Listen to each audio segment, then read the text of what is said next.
Okay, as you all know, my name is Emma Doles, and I'm going to be presenting Salem's Lot by Stephen King. The book came out in 1975, and the movie came out last year in 2024. So let's meet the book. Salem's Lot tells the story of a man revisiting his childhood in the town he escaped to when his home life was a little rough. But when he returns to the town, he finds it haunted by creatures that would turn his reality upside down very quickly. So this is our main character, Ben Mears. He lived with his aunt in Salem's Lot when he was younger and returns to the town to do research for a new book. He's an author. He's written a couple books, and this is one of them right here. This is Susan Norton. She is his love interest in the book, and she later becomes a villain. Mark Petrie, he is a child. He is kind of another protagonist. He is essential to the resolution of the book. This is Matt Burke. He's an English school teacher. He connects with Ben in the story, and they form an alliance to kill the main vampires. This is Dr. James Cody, who in the book is a man and in the movie is a woman. She helps kind of prove the fact that villains are real, and she's one of the first people to believe all of them. I can see her lying back in her satin dress in a room where you do what you don't confess. Sundown. Okay, so as we saw in the clip, the location is Jerusalem's Lot. It's where everything takes place. It's also known as Salem's Lot. It's a small town in Maine, not a very large population, kind of a traditional small town where everybody knows everybody, and everybody knows everybody's business. The second location is the Marston house. It is where a suicide murder occurred long, long ago, and is also where Ben's kind of childhood lore occurs. It's also where the vampires are now taking up residence.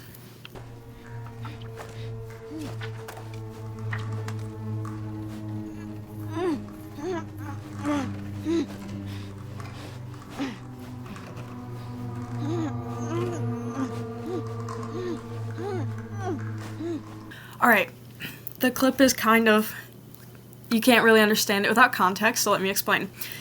Hubie Marston's room is the room that Mark Petrie is taken captive. But the original story of the room is Hubie Marston and his wife are the original owners of the house. And this is also the room that Hubie Marston commits suicide after murdering his wife. This is also where Mark is taken captive by Straker and Barlow, who are the vampires. And it's also where he will go on to kill Straker. So the three symbols that I chose were a cross, windows, and the Marston house. So the cross represents faith and Christianity or Catholicism. Windows represent like entrance kind of into the soul. It's where the vampires are ultimately where they're trying to get access so that they can corrupt everybody else. And the Marston house represents the evil and the corruption that are the vampires. Three motifs, one of which I don't have an image for, is darkness, faith, and vampires. Darkness represents kind of the night. It represents how the evil things will come out at night and how corruption mainly comes when our lights are turned off. Faith represents keeping our morals and keeping ourselves true to who we are. And vampires ultimately represent the corruption, and they're a really, really, really big symbol and also the villain of the story. The themes that I picked were evil, responsibility, and corruption. Evil is the ultimate, kind of it lords over us all, and it's like temptation in the Bible and stuff like that. Responsibility is taking control of who we are and our responsibilities as human beings and in society. And corruption is what the vampires do, and ultimately it will affect the story in so many ways and affects all of our lives on a day-to-day basis, along with politics, society, homes, and people. So the very first difference is Ben's backstory in the movie versus the book. So in the book, it's explained that Ben's wife died in a motorcycle crash when he was driving the motorcycle.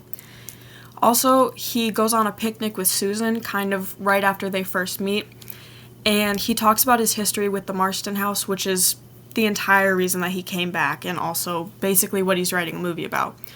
So his history with the Marston house is that he was dared by a group of friends to go and explore the house and bring something back to prove that he really did it. And he was drawn to the room, and he claims that he saw the ghost of Hubie still hanging from the ceiling. It's also the whole reason why he comes back to the lot, because he feels like he has to find himself, and he feels like he has to do research on it so that he can finally find peace and figure out who he is and that he's not crazy. But in the movie, there are two changes about Ben's backstory. They say that Ben's parents died in a car crash, which is why Ben kind of was in the lot in the first place. He was in the lot in the first place because that's where his parents lived, whereas in the book, he was in the lot because he moved with his aunt when things were kind of rough at home. The second big difference with that is that Ben and Susan are on the drive-in movie's roof, and they don't say anything about the backstory with the Marston house. They just kind of say that Ben's trying to find himself, which is what you'll see in the next clip, which is from Ben and Susan on the movie theater's roof. What exactly, though, are you researching here? Me?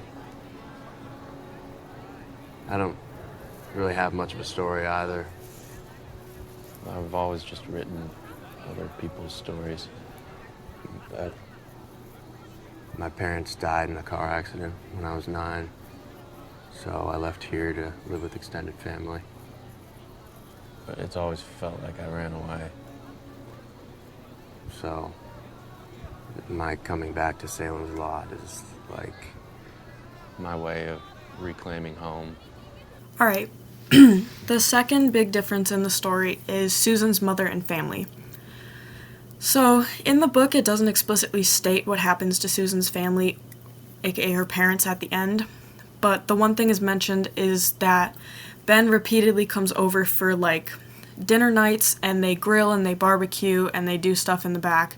So Ben has a really good relationship with Susan's family by about the middle of the book, whereas her mom didn't really like him in the beginning because she just thought, well, he's just a hotshot taking advantage of you because you're from a little town. But eventually he wins her over. In the movie, Susan says that her dad is dead, and the dinner parties that were had with Ben in the book aren't mentioned, they aren't shown, nothing happens with them. What is explicitly mentioned is that Susan's mother, Anne Norton, is influenced by Barlow to try to kill Ben. So Anne is basically corrupt